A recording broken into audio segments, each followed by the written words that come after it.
Well, Chris, man, it's been awesome to have you back in Kentucky, but here to the headquarters for the first time. Yeah, finally got to check it out. It's about the size you thought it would be, or is it a little bit different? Honestly, it is a lot bigger than I was expecting. I mean, I've been to the one in Dunboyne, and it's, awesome place. But yeah, it's beautiful. Yeah. I think a lot of people are surprised. My father used to always say, seeing is believing. Yeah. And so he always wanted to get people to Kentucky because he felt like they really kind of would change a little bit their idea of the company. I think it's even more so now with that museum, which is obviously new. Yeah. Since that time. But heard you got a good tour. Was that tour guide okay? Does she need some She's like, well, tweaking? Is this enough, or would you like to see? I want to see it all. Like, you keep showing me. I'll keep following. No, yeah, great. I think it probably could be a day and a half tour. Well, yeah, no, we ate up a good chunk of the morning. Yeah. And I don't think I've seen a fraction of what's out there. Yeah. Well, hopefully you get a little bit more time. And so why were you in Kentucky? Because I'm a glutton for punishment. I came into Lexington to do the Horse Capital Marathon, and was doing it as a fundraiser for a young girl who's wanting to go to a sports camp that specializes in kids with disabilities. And most of the marathons you've done, all the different activities, you're often raising money. Yeah, I mean, it's a great excuse to stay in shape. It's a great excuse to travel, but the opportunity to raise money for various charities and causes and whatnot is, icing on the cake. Well, how many marathons have you done now? I guess 2 days ago. Saturday was the Sweet 16. Wow. Yeah. Wow. I mean, that's something. I'm way behind you. So bit of catching up. Yeah, exactly. You have 2 legs. It's your excuse. Precisely. But you've also gotten up to a few other activities today. We've been working on this World Without Cows thing. We've been talking about it a bit. We talked a little bit about it in Calgary. Yep. And today you got not only a sneak peek of the teaser and trailer you were supposed to see, but I hear you convinced my team to show you more. Well, yeah, no, they started off by showing 2 minutes. I'm like, I know it's longer. Come on, press play again. That's awesome. What do you think? I loved it. I honestly, I did. I loved it. I mean, as you know, I love agriculture. Yeah. And I love stories in agriculture. And I know there's a lot of stuff out there that sort of demonizes a lot of agriculture, but especially, cows, cattle. And, my grandpa was cow-calf. My uncle still runs my grandpa's operation, and my brother does cow-calf. And, to see documentaries and a narrative that, demonizes that sector of ag is unfortunate. So one thing I really love, there's a lot of stuff that I loved about it, but, just laying out the facts and, let people make their own decision. I have nothing against vegans, and you do your thing. You make the decision that you want. I dated a vegan for 2 years, for crying out loud. So, I'm absolutely okay with it. But I don't like, and it's in anything, not just in agriculture, but I don't like when false facts or when there's misinformation or disinformation to forward a narrative. Whereas this is just laying out the facts and it's done very well. And I honestly, we saw 28 minutes of it, and there's a lot more. I want to see the rest of it. Yeah, well, and it'll be coming pretty soon. It'll be up upon us, I think, pretty soon. And that actually would bring me to my next question. I know you just saw a little bit of it, but how do you think we should use this? We've obviously got the opportunity to connect with consumers. That's a big part of it. That's one of the reasons we wanted to do it. But to me, it could be even more impactful for those that are kind of making policy.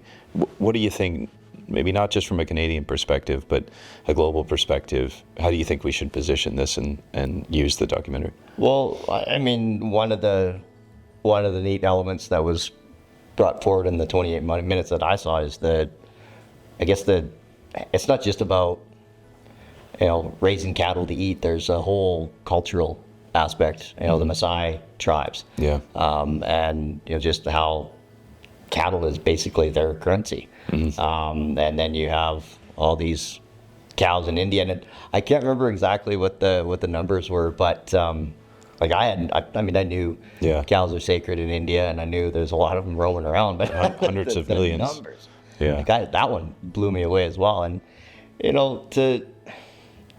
I mean, back in the late 1800s, mid to late 1800s, there was how many buffalo roaming the Western Plains? Yeah. So I mean, it's not like, we brought all these animals here. It's just they're in different form. Yeah. But they have the same impact. So I guess to point those things out and hopefully your policymakers and your decision makers don't have such a harsh view on agriculture and realize that it's all it all feeds the ecosystem.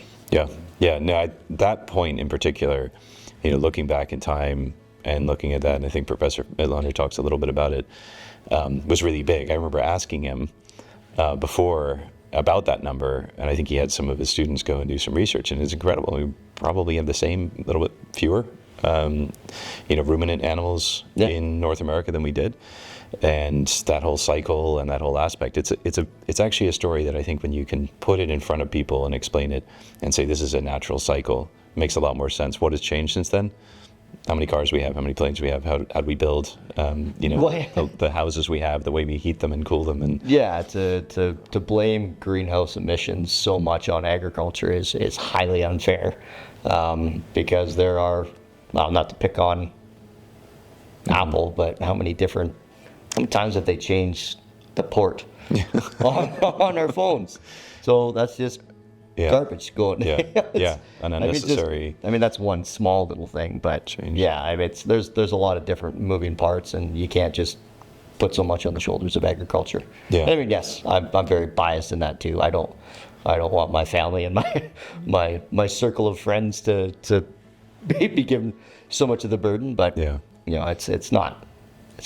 Well, and also it's exciting because I think one of the things I like about it is it shows the progress that's being made. There's a lot of things taking place in agriculture in particular that I think people would be really surprised to see the innovations. No, sure. I think that's maybe we weren't as responsible back in the 60s and 70s. Farming practices across the board are much different now. And I mean, it's, as farmers and ranchers, we don't want to destroy the land that we're on. I mean, that land gives to us. That provides our lifestyle. It provides everything for us. So we want to take care of it just as much as everybody else does. Yeah, it's actually the prize asset, really, of agriculture.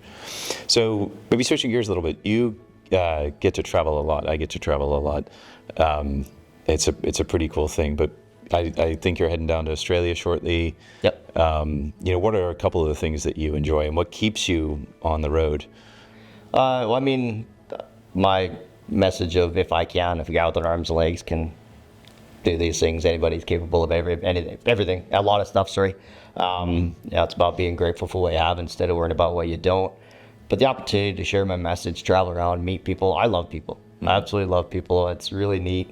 I mean, Australia is very similar. It's very different, but it's also very similar to Canada. Yeah. But I mean, to go places like where you took this documentary, places like India, and I've been to Cambodia and places like that, and to see people's reaction to me in the different cultures, that's one of the things I really find fascinating about travel. And I mean, I've seen some beautiful places. I mean, I've been to the Great Wall of China. I've been in the Amazon River, and I've been to Norway, which is a beautiful, pristine country. But Western Canada, Southern Alberta, right in my own backyard, some of the most beautiful countryside I've ever seen too. So the more you travel, the more you appreciate where you're from too. Absolutely, I would agree with that 100%. Well, maybe just to wrap up, you've gotten to several sites. I think it's interesting. This is your first trip to HQ, but you've already been to the Pierce Lyons Distillery in Dublin 4 times. It makes like a raging alcoholic. It's a tourist destination. That's why I'm going. Just good priorities. But you've interacted actually with a lot of, as we call ourselves, Alltechians. Yep. So maybe any thoughts about them, anything about the company that you enjoy, or anything you suggest that we do more of? We talked about this yesterday when we were coming back from Keeneland. Everybody in this company that I've met has been absolutely incredible. Just good, down to earth, kind people. Yeah. And I don't want to inflate your ego too much. But a lot of that does come, does come from the top down. Yeah. And your father, who unfortunately I never had a chance to meet him, and I got to spend the morning and yesterday. I think you probably get a feeling a little bit. I've heard a lot, and I mean, the corporate culture that you've created is incredible, and I've been lucky enough to work with a lot of different companies, and I'm not just saying this because I'm sitting beside the CEO of the company, but this is without a doubt one of the best companies that I've had the opportunity to spend some time with. So I mean, from yourself and your mom and obviously your father to everybody else with this company, you should be pretty damn proud of that. Appreciate that. Well, it's been great to interact with you. It was awesome to share the stage up in Calgary. That was a really memorable and exciting event. Obviously here as well. So we're looking forward to getting back to more of that. But anywhere you'd want to meet up in the world? I mean, I've been to 34 countries. I got a buddy who's been to all 198. So wow. Do the math on that. Yeah. I mean, the segment in the documentary, I don't know if I'm allowed to talk a whole lot about that, but following the Maasai tribe. I mean, I've been to Morocco, so technically I've been to Africa, but I haven't. Northern Africa and been to Africa, so East Africa, completely different. Love to see more of that. I mean, I'll travel anywhere. Like I've told people, if somebody saw value in me sharing my story and going to visit wounded soldiers in the Ukraine, I honestly would be like, yep. Where do I sign up? When do we go? Yeah. Like I said, I love people. I love just seeing the world, experiencing cultures, and I'll go anywhere. Yeah, well, that's awesome. Well, thanks for your first visit to the Alltech headquarters. We know there'll be many more to come. No, absolutely. Thanks for being with us.